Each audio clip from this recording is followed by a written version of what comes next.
Hey, hi everyone. Today we will explore one framework called Anvil and we will build a custom web application. So what you are saying is this is what we're going to build, and it is a web application which is using some, let's say, OpenAI API, or you can think of it like an AI powered web application, right? And we're going to build this thing. So and then we will discuss, a lot of time you might have seen we use Streamlit to build a lot of POCs and quick demos. Then why I'm using this particular framework called Anvil, right? So we will compare the Streamlit and the Anvil, and then I will tell you what are the projects for which actually I prefer to use Anvil, and what advantage does the Anvil has, right? So let's say how does this particular web application work. So what we're going to build, this is like a title of this particular application. So it's going to take some product name and the nodes, and let's say it is going to generate the product description using, let's say, OpenAI API. So I'm going to use, let's say, ChatGPT, GPT 3.5. So let's say what we could do. So let me take some sample product name which I can put here, and then maybe I require some kind of a notes, some few words description about what is my particular product. And then when I click on generate, it is going to take this product name, the notes about my product, and then eventually generate the description. So I just put like that I want description having some kind of emojis, so that's why you see these emojis, right? So this is what actually we're going to build. So let's see. Nowadays, OpenAI API is very much slow. Like even 3.5, GPT 3.5 is also very slow. So you could see, it generated. So we are, Car Protect is our product name, and we say that it is the multicolor, affordable, and robust for cars or something like that. So introducing the Car Protect, the ultimate solution for all your car protection needs. Stunning multicolor. So this is a typical. We have done this kind of thing. On our channel on many, let's say, videos. So that's not the point actually, explaining OpenAI or anything like that. So let's see, like why I would choose this particular framework called Anvil, right? So you're going to build web apps purely with Python. That is the most important thing, because I really don't want to spend my time writing an HTML, JavaScript, and adjusting those CSS kind of stuff. So I want something which I can build alone quickly, and deploy it for the client, and so that they can use it. A lot of time the Streamlit was the default choice what I used to use, almost all of my demos, a lot of things what I used to do with the Streamlit. Then what are the reason that I should go for this new framework, right? So here is a comparison between the the Streamlit and this framework called Anvil. So there are many things, but what I care about, is this thing, fully customize your app look and feel. So I'm not saying this is a good or bad. I'm saying you have a choice to customize it. And something if I want to do with the Streamlit, I'm not sure how hard it will be, but this is like drag and drop. You can customize this look and feel. So that is the most important thing for me. The other important thing that I care about is actually deploying to the cloud. Now Streamlit also has a Streamlit cloud, but you can only have one public app, and then for other app you need to expose your code and all these things, right? So this is another good thing, because you see now it is actually deployed on cloud, this particular thing. So I can share link with you, and you can also try this thing, right? So that is another reason that this reason that I like this particular framework and will. One more reason is like your custom domains. So let's say you want to expose your app for the others. So I would want to have my own custom domain, and that is something you can do with, let's say, Anvil, right? That is another thing I like. And the next thing is actually this thing, a user authentication or user management system. A lot of time I built the demos and POCs for the client, and they also want to share with, let's say, their users or even their colleagues, and they want to have some kind of user management. And so Streamlit does has some kind of a components or libraries, whatever you can call it, but they are not as good, so that is another reason that if you require some kind of a application to build, mostly which you want to create, the users want to have some custom look and feel, this is the framework that you can use. And as I said, it's purely written in Python, so you don't write anything other than Python. So those are the couple of reasons that I personally want to use this look and feel. Then what I talk about, the deployment easily, then the custom domain, and the user management kind of stuff. That is something I really like. There are other stuffs which not important for me. So let's see how we can build this application. Even I have recently started exploring, and we started using for one or two our client, and maybe I might be struggle, right? Showing you, but that's fine, I think. So let's start. So you can click on a start building, and you can literally start building this application. So once you click on, you will come here, like, this is kind of your dashboard. You can have a multiple apps here, right? So you can see I tried a couple of them here, and this is what you just saw, the product description generator. So you can click on a blank, app, and it has a lot of different styles. So I actually use this material design 3, UI kind of style. So we're going to use that particular thing. Okay, then this is some kind of an editor. You can see you're still on their Anvil uh, website, or whatever you call it. So this is where you can actually build your use, and you are on design tab, then there is a code tab. Whatever you're going to write, it's going to reflect here, right? So maybe I will try to mimic what we had. It may not be the same, but let's try, right? And then you could see here the right side you have toolbox. This is where you can get those all web page components, right? You can get the button, you can get the label, you can get the text area, something like that, file uploader. All of these things are here. And then whatever you're going to take, you have a properties section where you can actually manipulate the properties of that elements, right? So let's see what we want. So maybe we can think of this as a title, or even just one label, right? So let me take something, like let me take a label. So this is, yeah, you can see it is a label. So you can drop here something that will become title, but let's say I drop it here. Now I got the label. If you click on that thing here, and then if you go to the properties, you can see it is actually highlighting this particular label. It is say that self dot label. So self is nothing but, you can think of this is form is like a class, and this is like one of its attribute, right? The label. So it is, you can change its name, but let's keep it same, like label one. And then you can write some text here, right? So that text is nothing but what you see here, what exactly you want to write.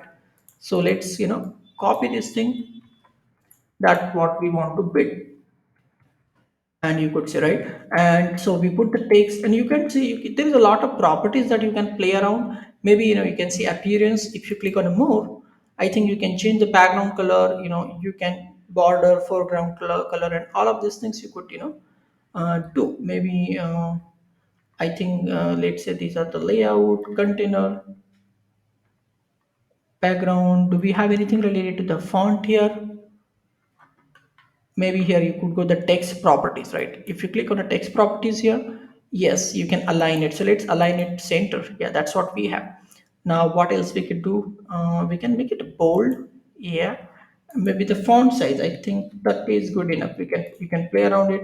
Okay, so we have, oh, did it change anything or not? I'm not sure. Let's click it again and go to the properties. Look at the text properties.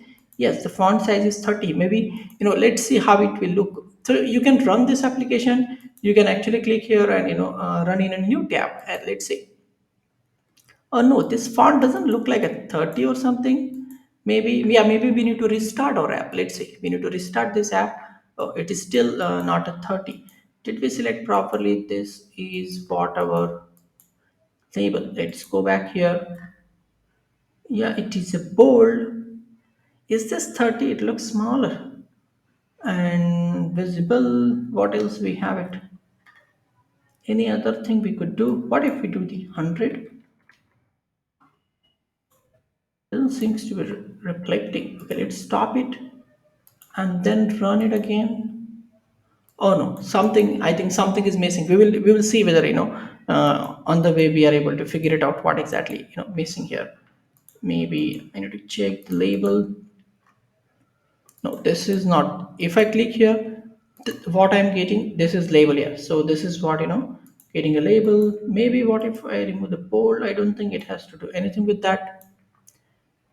Oh, sorry. I was putting inside the font. It should be actually font size and not the font. Here, it's going to change, right? So this was something we were missing. Anyway, so yeah, this what happens. So as I told you, I'm also new, just exploring this thing, right? So we got this product description generator. Now what we want? Let's say, we want something like a product name, which is also again a label, and then we want some text box here. So let's take that thing. Let's go here, and we want label again. Let's take a label. We can put it here, I think. Yeah, yeah, we got the label. Then we also want one text box, and we want it side by side. So if you see that vertical line is coming here, I think that is the meaning of that. It will be side by side. So yes, this is label and this is right. So again, I can click this label and I can go to the properties, and then I can type some text here, right? So that text is what, let's say this product name. Not here, not here. Yeah. So let's say the product here. I want to align it as a left. Okay, that would be fine. Maybe we can also make it bold. Okay.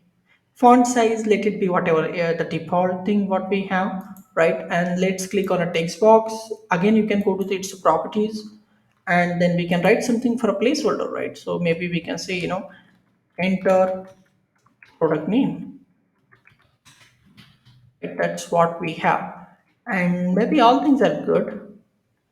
Yeah, I think we can keep everything untouched kind of thing. So we got this now product name. This we got. Next, what we want? Let's see. We want some text area. Again, we want label before the text area, right? So let's take one more label. So no, no, not reach text. We want, let's say, normal label. So yeah, so we got the label, and let's see what else we want. We also want a text area, which is here, but we want it below. So I will go here. You can see highlight. It is going to be below. Now we will also take the button because we saw we also going to need a button. Then let me click. I think yes, I can put it here. And if you see our after button, we have some area where we put something, right? And so we will use this as a rich text kind of an area. So we will go to again here, and if you see, this is like a normal label, but if you see this one, this is rich text, so like having some kind of a formatting. So let's take that some area, after our button, because this is where we're going to display. Now I think we have all the UI component. We need to edit them. Let's go to the label 3, which is nothing but our nodes. Let's go here and we put here like, these are the nodes. Maybe we can also make it a bold because we made a product image as bold. Font, we are not changing anything. Okay, let it be whatever we have. Then we have a text area. I think we can just, it's not here, right? So the here is the toolbox, whatever you want to take. But if you click on any particular element, and then you can go to the properties, you can see its property. You can see it's a text area one, whatever we are looking at. Again, maybe we can put right, maybe something like, what is this, is the notes, right? Maybe we can see the a few words about maybe your product, something like that. Okay, now we have it. Now let's see this submit button, right? Go to its properties. We will call it generate. Okay, what else we can, it is center, that is fine. Maybe we can make it a bold. What else we can do? You see, we have some kind of a background thing, icon. Now I don't remember how I got that blue one or thing. Maybe I changed some property of it. Maybe let's say this rolled field button. Yeah, I think this one. Okay, so this is how we got the button. That is also fine. Let's go to the rich text, which is where we're going to display something right here. Maybe we don't need anything. We're going to directly assign this thing. So leave it for now. Let's look at our app. Let's restart it. Now you can see, we got, I think, similar. Yeah, I think so. Some, maybe the, I think, background here I changed. I think this has a background of white color. Here I don't see that color. Okay, maybe that is the thing. So if I go and maybe, this whole thing, if I click here and if I go to its properties, now if I go to the background, and if I select this on primary, I think that will make it, kind of a white background or something. Let's see. Yeah, seems to be that is the thing. Yes. Okay, so you can play around it and see what. So that's not the point. Maybe we can make it bigger. I think this button here. If you go here, what properties we can change? Maybe we can change its font size only. This was 30, right? Maybe we can put this as a 20. I think it's too big. Let's see. Oh, that's fine. So now we have, but this is just a skeleton, right? Only the UI thing, but the whole thing is that you're able to customize it, right? You can play around it. You can make it. All our Streamlit apps usually looks like a same, but here you can at least have some kind of a variation in whatever the way you want, right? Now let's talk about the functionality. What we just saw is the UI.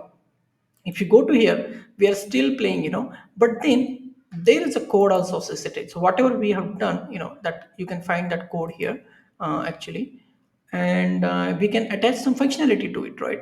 So what is our functionality? The first of all, we want to do something on when we click on this button. So if I double click this thing, let's say this element, I landed here. If I double click, you can say this is a button click. This function is going to call when button is going to click. So maybe we can put here some notification. So notification like an alert here, like, so maybe we can put button click, something like that, click, right? And I think dot show, we need to show it. Let's see if it works. Let's go to and restart, and if I click on this, yeah, you could see the button click, right? So this action is working now. On this action we want to get whatever the details we just got, and then maybe so that's what we can do, right? And then we pass that details to the OpenAI. So let's go here. How do we access those variable? So you can let's so first of all, what we're going to do is that OpenAI call, right? So I have a code for it, simply because we have done this in a many tutorials, so that's not the something that what I want to spend the time, right?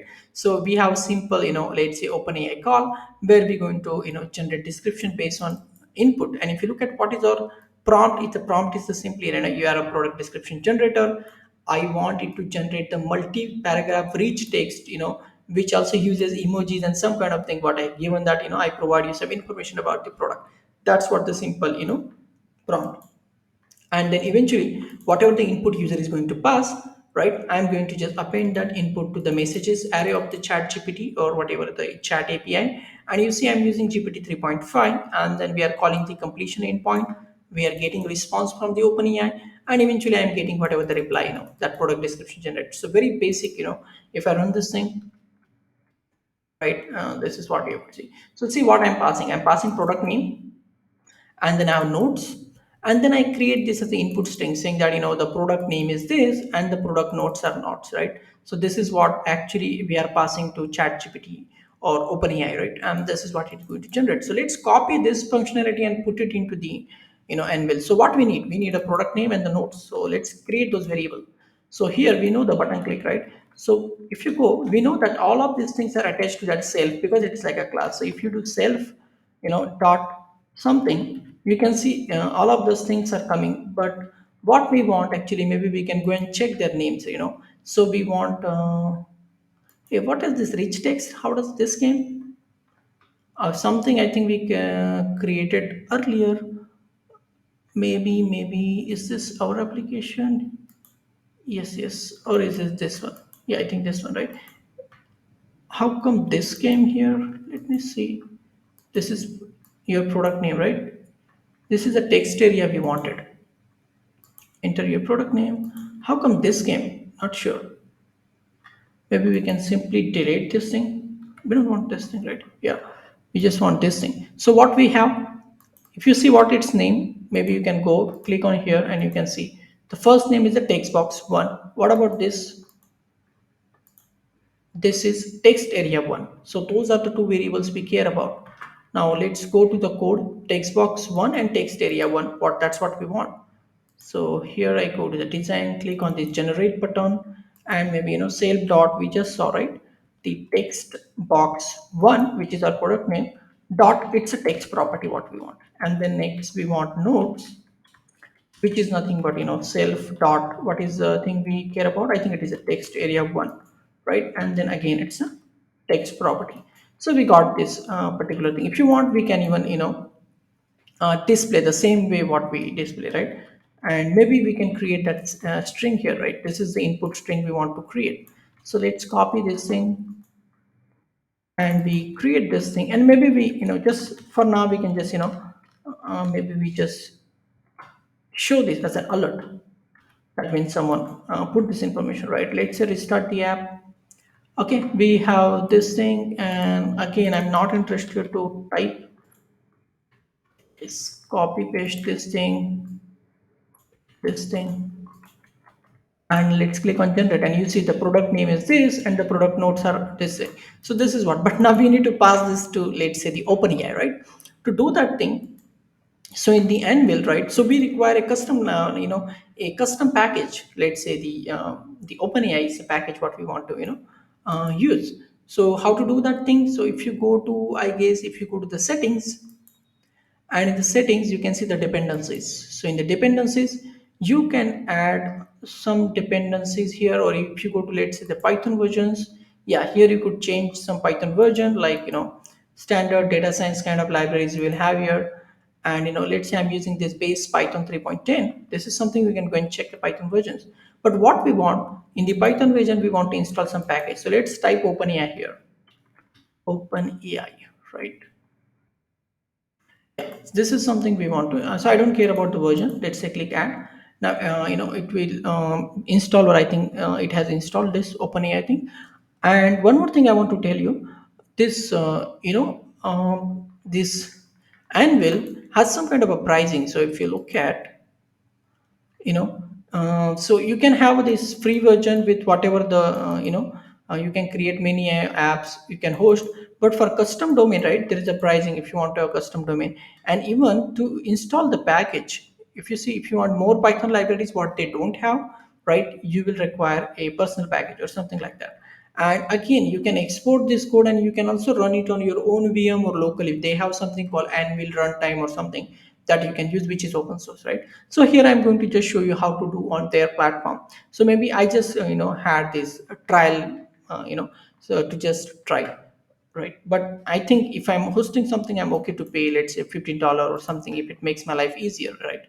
And let's see. So let's go back to here. We have installed that custom package, right? Now it means we can import the OpenAI, right? But then where is the code? Like we just saw, let's go back to this. So here is the icon. Here is our app. You see this icon.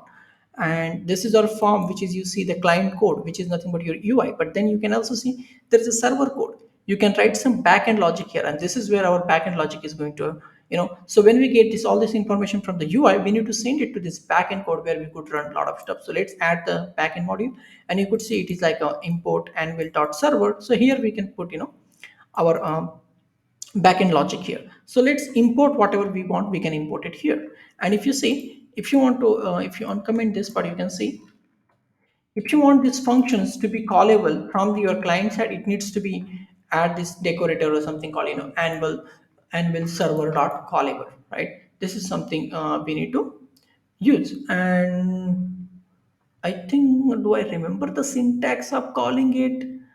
I think I need to check with the existing app, how to call it, this particular thing. So let's go to form one. This form one is nothing but your client side code. So if you go here, right, if you go to its code, yeah, here we're going to call it. So rather than notification, this thing, we actually want to pass that input to this particular function. So maybe I can check other code, but let's say if I could search online, right, like Anvil call server function, let's see whether we get something easily, Anvil docs, how to call things, server package calling. So here we can have a function, that is fine.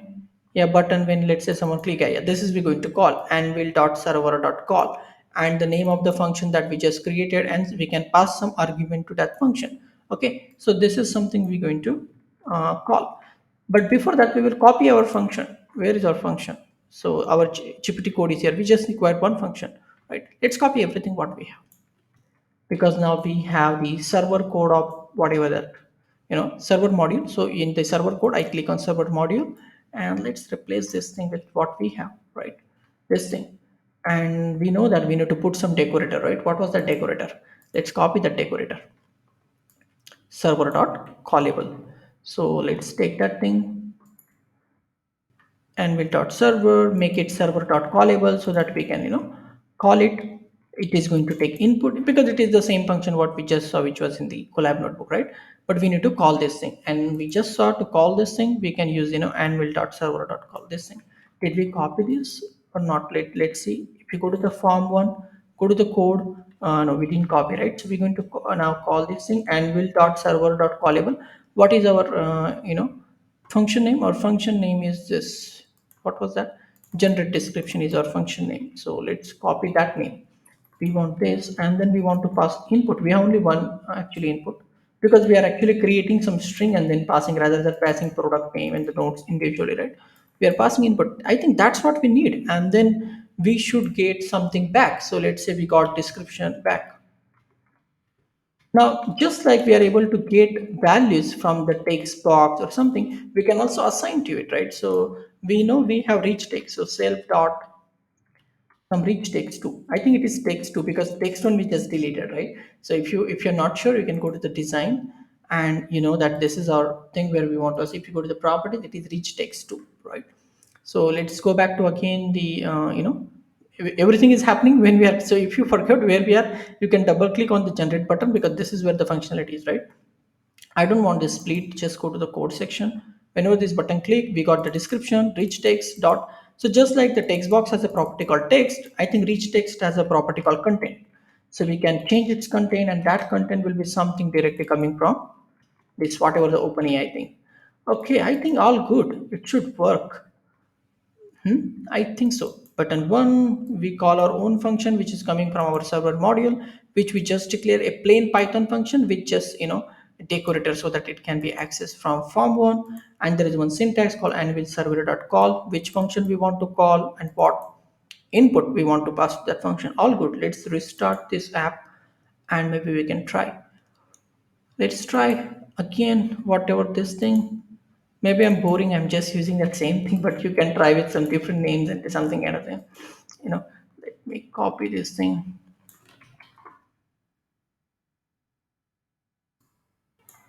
Few words about your project. This is not the something one we've just created, right? Ours was like what? Yeah, this was something different, enter product details. So this is definitely what we just built. A few words about your product, right?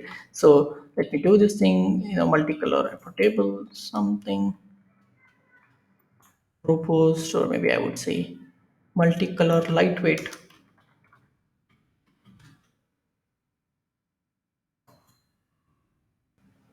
and let's see. Oh, that spelling of lightweight, it should be. Anyway, I think GPT is smart enough to figure it out what exactly we are looking for.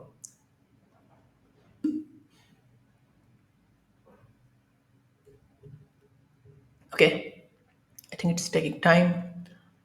We just hope that we see the description here, because that's what we assigned to a rich text. Is it running? Let's say I think we could see something is happening. AI server is connected. Some error, timeout error. What could be the wrong? This app has some error. Maybe we try again. Not sure what happened. Maybe let's say OpenAI error or something like that. Do we see here anything? A form line number 17. What the problem?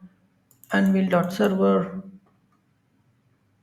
server code took too long. That was the reason. Maybe let's see again. Maybe the OpenAI taking a lot of time.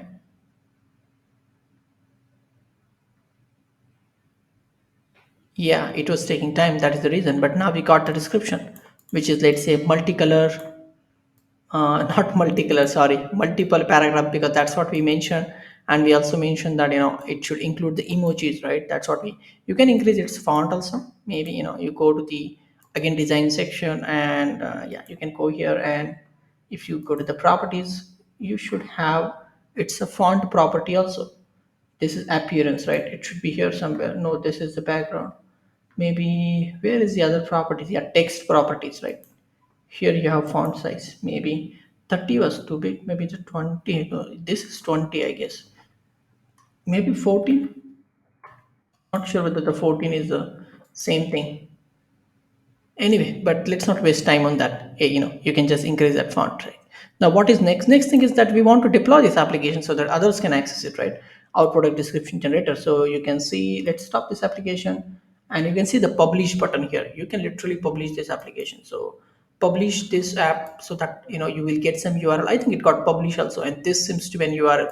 So if you click here, now you see this is a URL that you can share with anyone, and you can do this thing, right? I think you can customize also this URL. So if you go to you can change the URL, and maybe we say that hey, it's a GPT product, maybe description generator.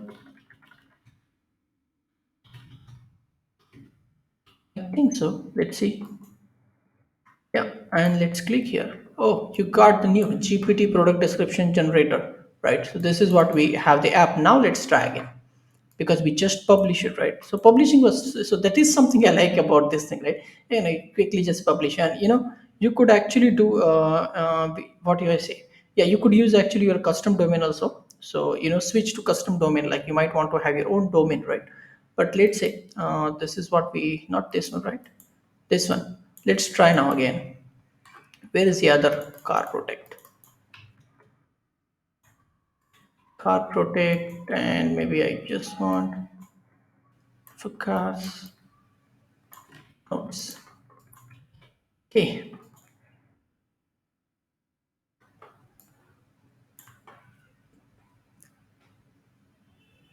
OpenAI should do something for this response time, which is really slow.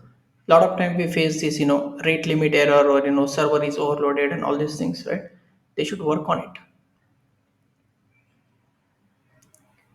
Sometimes it takes like more than 1 minute for GPT 3.5 if you want to generate some long thing. Okay, so it worked. I'm not sure whether that that 14 thing has played any role. Um, is it even that font size I'm talking about? How big then we need to do? This 14 is small, maybe 20 will be too big, right? But let's see.